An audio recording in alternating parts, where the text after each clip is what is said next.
Dear friends, today we are at Impact Hub in Vienna and we will talk to Lena. Lena is managing director and she will tell us everything about this great place.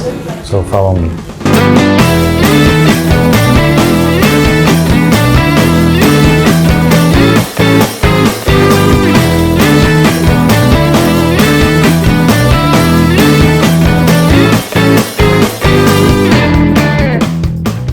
So, dear friends, today we are at Impact Hub with Lena Gansterer. Did I pronounce it correctly? Yeah, it's fine. Lena Gansterer, yes. Managing Director of Hub. So Lena, thanks for welcoming us. Thanks for your time. Can you tell us something about this beautiful place first? Yeah, so first of all, we are Impact Hub Vienna. We are part of an international network which is globally also existing in more than 100 cities worldwide. And we are one of the first 10 hubs that opened, and we are very happy that we are now almost 10 years old already in Impact, cool. here in the city, at least in Vienna. And yeah, I guess we have been somehow a cornerstone of the evolution of the social entrepreneurship scene. Cool. Yeah. So impact is very important, and I also realized from browsing your website and also visiting a few times that this social component is very prominent. Yes. What this really means, like project-wise. Can you tell us about some initiatives that you are already rolling out or that are already out there? Yeah, I mean, when we started the Impact Hub, it was really to create a space, a room, a physical infrastructure where people can come together and get to know each other, collaborate, work together, and then start projects or actually scale their ideas. And this is actually still true for us. So when we started with the Impact Hub, we then also saw the potential to actually support the members that we had at that time and to educate them more on what social entrepreneurship is about, because that was a concept that was not fully understood yet. I think now it changed completely and people understand now what it means, social entrepreneur. To be a social entrepreneur is basically what it means, tell us. To put entrepreneurial action into the world in order to solve a problem, right? Be it social, be it environmental. Two things kind of came to my mind. One is this, of course, sustainability, and second is human-centered design. I guess you are. Yes, we are familiar with this. Yeah, and you are maybe even utilizing process. Yeah, partly, of course. I mean, in the accelerator programs that we run, we support our entrepreneurs from the ideation phase to actually really running a business. Okay. Or if they already come here with an idea and a team and so on, they have running operations, then we support them to scale with whatever tools are necessary. Some need support in the ideation and in the creative design of a product or a service. So then human-centered design methodologies, design thinking, for example, are a very useful tool, and we would apply that. But if it's about finding my investor, we talk about financial plans and what type of investments they need. So you need money-centered design. Yeah, I guess okay. So, yeah. Yeah, sure. Yeah, you need to have a smart design of your financial plan at least. Yeah. Otherwise you don't have a business. Okay, cool. So would you say that social component is actually what differs you from other hubs mostly, or there are some other competitive edge enablers that you would mention?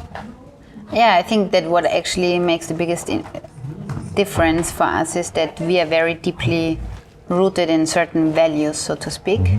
All our activities are also happening because we want to achieve a certain mission or vision. At the end, we want to actually support people and enable people, inspire people to take action for a better world. That's what it is all about, and that drives every day's strategies, so to speak, right? What type of support programs do we offer? With whom do we partner? What are the members that we attract? And so because of these principles and because of the fact that we are so deeply based on values, I think the community that we have and that anyone can find in Impact Hub is truly special. People support each other, they trust each other, people are courageous enough to ask also for support, they collaborate on different projects, and it just supports them in their everyday business.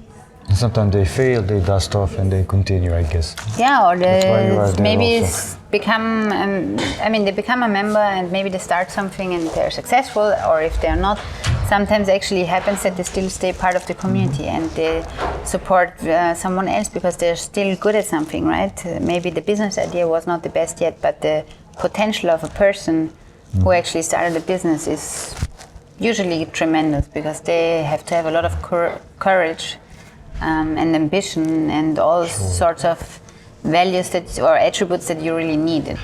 When you talk about partnerships, how would you place like government, NGOs, and corporations in the whole process or in the Impact Hub game, so to say? Yeah, all of them are relevant. Obviously, when we look at a social entrepreneur, he's only as able as the service that he provides, so to speak, the team that he runs his business with, etc.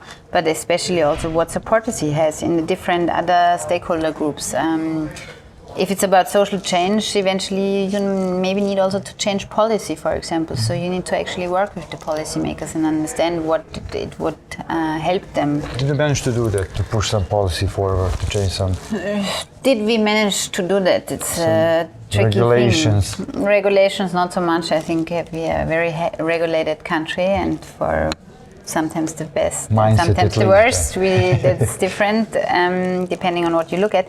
But yes, we are actually we are working together with other stakeholders in the field to at least bring a certain level of attention to what the social entrepreneurs in Austria need. And we are lucky enough to work with different partners in the Austrian ecosystem, for example, also with the funding agencies, AWS, FFG, or Vienna Business Agency in the case of Vienna, where all of them now issued social business calls, funding calls only meant for social businesses, and I think that we at least inspired them partly. Yeah, sure. It's certainly future business, I guess, and so you're on the right track. You're already pioneering the whole movement before it became cool thing. So that's good. That's good. Are there some projects that you would like to mention that also Impact Hub gave birth to or impacted, like the app you mentioned, maybe you're particularly proud of? Yeah, that are happening at the moment. I think this case with Avatar is actually a pretty good case, and I already said what it is about, right? But what happened is that Simon Schmitz, who is the co-founder of Avatar, he actually came to the hub and said, well, I have an idea. I used to work for a big energy company. I know everything about the industry. There, I can't make it happen, apparently, and I would really like to give birth to this idea. So what can I do? And then he came to us. We supported him through a program that we ran at that time for people that are exactly in that stage of having that idea, but not yet having a team, not yet having the clear business plan outlined. And so he actually became a member. He got supported. He found his co-founder through the network, and now they are together. And they built a business, but they also made a big based from Vienna, and they're still members. They actually sit in the first floor. They have 2 team offices there now. And so last year what happened is that they could actually manage a big partnership with Fronius International, which is a big corporation that supports them now to scale to Germany and to Switzerland. Do you have any message for the end, for our broad audience? Come again to the Impact Hub, enjoy the vibe, get inspired, and start something meaningful. We will. Great. Thanks, Lena. Thanks. You're This was welcome. great. Thank you.